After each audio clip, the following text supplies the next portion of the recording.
friends, and welcome back to my channel. This week, this video is coming out a little bit late because I was traveling for speaking and got stuck in the gnarliest traffic coming back, so didn't have time to edit and post this video during the week, but we're doing it today. Today, I wanted to show you a little bit about how I use Notion for the holidays. The Christmas tree is up.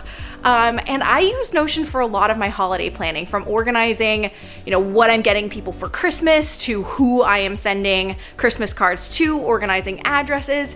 And if I was fully in charge of Thanksgiving and Christmas dinner, I'd probably use it to plan for that too. So I'm gonna give you a little sneak peek into my systems. So let's do it. So first and foremost, I want to show you how I organize Christmas gifts, and I want to show you a couple different options. This top menu is what I did last year. I have a relatively small group of people that I buy gifts for because I don't do gifts for friends. I really just do gifts for my immediate family, my nephews. It is so much fun having nephews to buy gifts for. But yeah, as I said, this is how I did it last year on the top, and I decided to do it in a database form this year because I wanted to more easily keep track of the status of the gift. Have I purchased it yet? Have I actually received the gift in the mail? So on and so forth. But this simple table is a really good way to do gifts. I actually had a client in my Notion membership who asked me what are my recommendations for organizing gifts. And the table is a good way to do it. You just do /table, select the top one and not the bottom one, and then you can create a very simple table that you can fill in kind of like an Excel spreadsheet. And then I just did last year the name of the person in the first column, what I'd gotten them in the second column. And don't worry, this is not a giveaway for anybody because my nephew is a year old and he's not on YouTube and my dad just doesn't use YouTube. So I have what I'm getting them in the middle, and then kind of the rough status of the gift in the third column. What's also nice about a simple table is you could add other columns. Like for example, you could put a column and link to the item inside of that column because you can just use basic text properties when you're using a simple table. The limitations to the simple table are if you want to have like a checklist to check off if something had been purchased, or if you wanted to add like an image of the item itself, that's not something you can do in the simple table, but I do still think it's a really, really good option. But like I said, this year I wanted to do more of a database so I could better keep track of the status. You can see that I made the status property so I could keep track of if it's just an idea, if it's something I purchased and is en route, if it's something I've received, and if it's something that is actually ready to gift, meaning it is wrapped and it's ready and raring to go. Bought my dad some climbing books over the summer. He's into that, and I was out with some friends and I saw some books that I thought he would like at Whitaker's Bunkhouse, so I got those for him. So those are already received. And then for my nephew, I actually got him this cute little truck that has his name on it for his first birthday. It's actually the Hudson truck from Cars. But I was talking to my sister-in-law and we thought it might be too much for him being only a year old. So she said, just wait and give it to him at Christmas when he's a little bit older. He has actually, the more I've been around him, he's really good at not putting things in his mouth. But I also figured I should add mom's B-Day to this because my mom's birthday is in December.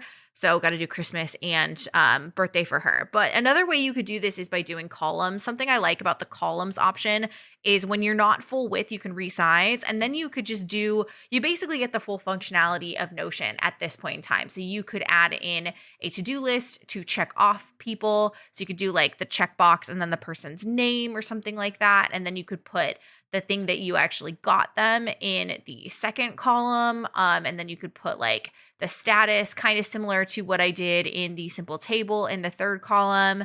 And then in the fourth column, what you could do is you could put an image of the actual thing that you bought them. And what we could even do is let's add a fifth column here, and we can add in the link to the item that we purchased. This is actually what I recommended to that client of mine who wanted all of this kind of stuff in her list because she wanted to be able to keep track of stuff for her kids and whatnot.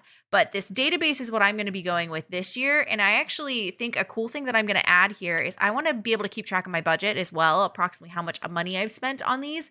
So I'm going to add in a number column, call it cost, maybe add in a little money icon, and then let's change the number format to US dollar. So now when I type in the cost, it's going to automatically convert it to be the cost, and then I can sum up all of those costs at the bottom. So let's say the books probably cost about $36, and I think the Hudson truck was somewhere around like $10.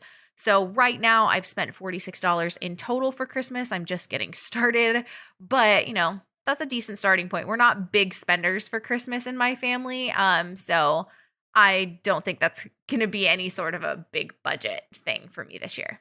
Now, the last thing I want to show you and the last thing I want to say on this page is, let's say you weren't using it to keep track of the gifts you were buying people. You actually wanted to share Christmas lists for your kids or something like that. What you could go ahead and do is share using the link in the top right corner. Just type in the email addresses for anybody you want to share it to, and then you're good to go.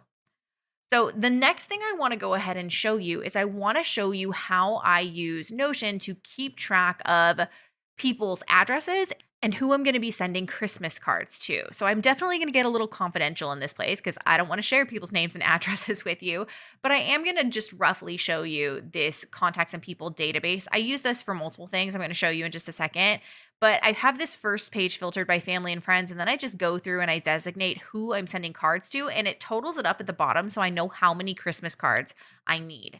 So this is a really handy way to do this, especially because I can see that total at the bottom, so I can make sure I'm not over or under purchasing Christmas cards that I might need.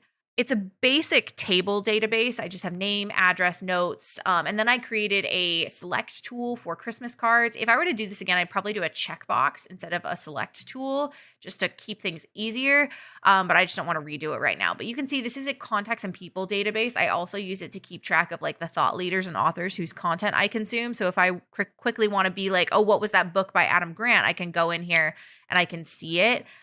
So it's all in the same database. These are just designated as author, and these are as family and friends inside of the same contacts and people database. So that's another thing that I use Notion for to help me stay organized over the holidays. And then the very last thing I use Notion for is to keep track of the recipes that I'm going to be making for the holidays. So I actually am always asked to make twice baked potatoes. It used to be my grandma's thing, and I guess now it's mine because I love twice baked potatoes so much. So I have in here in my recipes database, my grandma's twice baked potatoes recipe, and I'm not like sharing any family secrets or anything like that. It's a pretty basic recipe. We've got the recipe here, so I don't have to like look it up or pull it up online or from an old email. It's just here, but really it's the groceries and the fact that it has all of the ingredients I'm going to need. I can indicate which of those I already have. And then this is linked over to my groceries list. And you're going to see how in just a second. This is actually a template that I bought from somebody else, but I can go in here and I can check the add to grocery list option. And then when I go back to that groceries page, it shows me and it automatically adds all of those items to my grocery list, which is a super, super easy way to build my grocery list inside of Notion directly from these recipes. So it's really, really handy. And this is one of my favorite ways to keep track of recipes and groceries now. So that is it. That is the end of this Notion video. I hope you got some ideas for how you can plan for the holidays in your Notion systems. And because I always get questions about this, my Ultimate Notion Digital Planner is gonna be on Black Friday sale next week. It has actually gotten a full update, a full revamp. I've simplified some systems. I made things a little bit more automated. I've integrated some of the new things in my system. I'll be posting a video next week of some of the updates, so stay tuned for that. And definitely head on over to coachellen.com/list to join my email list so you can be the first to know when those Black Friday sales go live. But once again, thank you so much for being here. Thank you so much for watching. If you have any thoughts, any questions about any of my systems, don't forget to drop a comment below. And as always, don't forget to like and subscribe. And with that, my friend, I will talk to you next time. Bye.